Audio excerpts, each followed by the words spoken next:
नमस्कार बच्चों।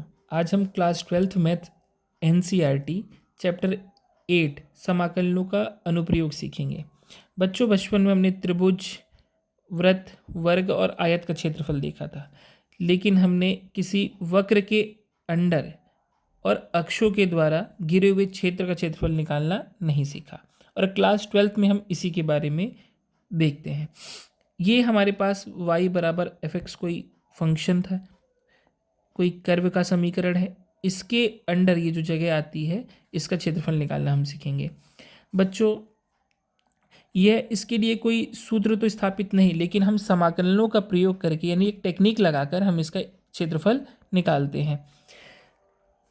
प्यारे बच्चों, ये जो वक्र है, मैं मानता हूँ ये वक्र y बराबर क्या है, fx है, और अक्ष यानी x अक्ष पर इसके द्वारा घिरे हुए क्षेत्र का क्षेत्रफल हमें ज्ञात करना है। प्यारे बच्चों, हम इसका जब क्षेत्रफल निकालते हैं तो ये बिंदु चेक करेंगे, x बराबर ये कहाँ है, a पर, और ये x बराबर b तक। यानी ये जो फंक्शन है मेरा जो फंक्शन है ये बिलोंग करता है close interval a comma b में। यानी वो a से स्टार्ट होकर कहाँ तक जा रहा है, b तक जा रहा है। इसका क्षेत्रफल निकालने के लिए सर्वप्रथम हम करते क्या है कि हम आयत का क्षेत्रफल निकालेंगे। हम आयत के रूप में इसको परिवर्तित करेंगे। तो हम क्या करते हैं, एक बहुत ही इसको पतली पतली स्ट्रिप में कट कर लेते हैं, ठीक है। और हम एक आयत का क्षेत्रफल निकाल लेंगे। इस प्रकार से जितने आयत होंगे उन सबको जोड़ देंगे तो हमें टोटल एरिया मिल जाएगा अंडर द कर्व, ठीक है। तो जब हम इसका स्ट्रिप काटते हैं ना, इसके पीछे एक साइन से जरा इसको समझते हैं बेटा। जब हम ये स्ट्रिप काटते हैं तो देखने में कुछ इस प्रकार का होता है। फिर हम इसे क्या करते हैं, इस स्ट्रिप को और थिन करते हुए चले जाते हैं। तो ये स्ट्रिप जो होता है हमको कुछ इस प्रकार से दिखने लगता है।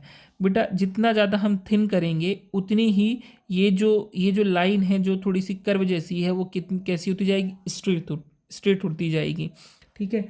फिर हम ये देखेंगे कि ये किस में कन्वर्ट हो गया बेटा, आयत में। ये आयत में कन्वर्ट हो गया। अब हम इसका क्षेत्रफल निकाल सकते हैं।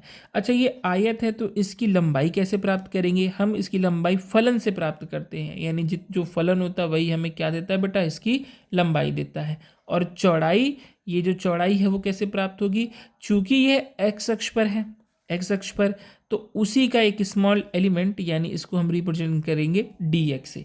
यानी जो लंबाई आपको मिल रही है वो y is equal to F X से मिलती है, और जो चौड़ाई आपको प्राप्त हो रही है वो dx प्राप्त होती है। तो एरिया अंडर द कर्व, यानी अगर मैं आपसे कहूँ कि क्षेत्रफल क्या होगा, क्षेत्रफल हो जाएगा हमारे पास लंबाई गुणा चौड़ाई, तो लंबाई क्या है हमारे पास, y है, और चौड़ाई क्या है हमारे पास, dx है। लेकिन ये तो एक स्ट्रिप का क्षेत्रफल हुआ, हमारे पास तो कई ढेर सारे स्ट्रिप हैं और हमें उनको जोड़ना होगा। तो जोड़ने के लिए हम किसका उपयोग करते हैं बच्चों, इंटीग्रेशन का।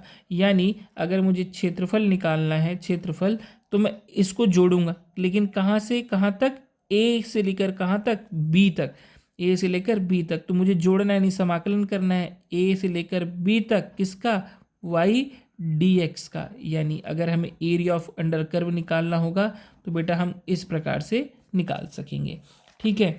जब हम यह वक्र जो हमने इसका क्षेत्रफल निकाला, ये तो x अक्ष पर बना हुआ है। यदि यही वक्र हमारा y अक्ष पर बना होता तो कैसे निकालते, तो हम देखते कि इसकी लिमिट कहाँ तक गई है। यानी ये y बराबर a से शुरू होता है और y बराबर b तक जाता है, और इसका जो फंक्शन होगा x बराबर एफ वाई होगा। क्या हो जाएगा, x बराबर एफ वाई। और इसी प्रकार से हम इसमें भी एक पतली स्ट्रिप कट करेंगे, ठीक है। और इसकी जो लेंथ होगी वो x के द्वारा प्राप्त होगी, और जो विड्थ है यानी चौड़ाई है वो स्मॉल एलिमेंट dy द्वारा प्राप्त होगी।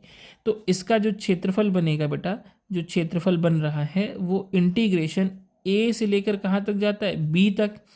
कहाँ से कहाँ तक, a से लेकर b तक। और लेंथ जो है यानी लंबाई जो हमें x मिलती है और जो चौड़ाई है वो हमें dy प्राप्त होती है। इस प्रकार से हम area under the curve on y axis भी निकाल लेते हैं।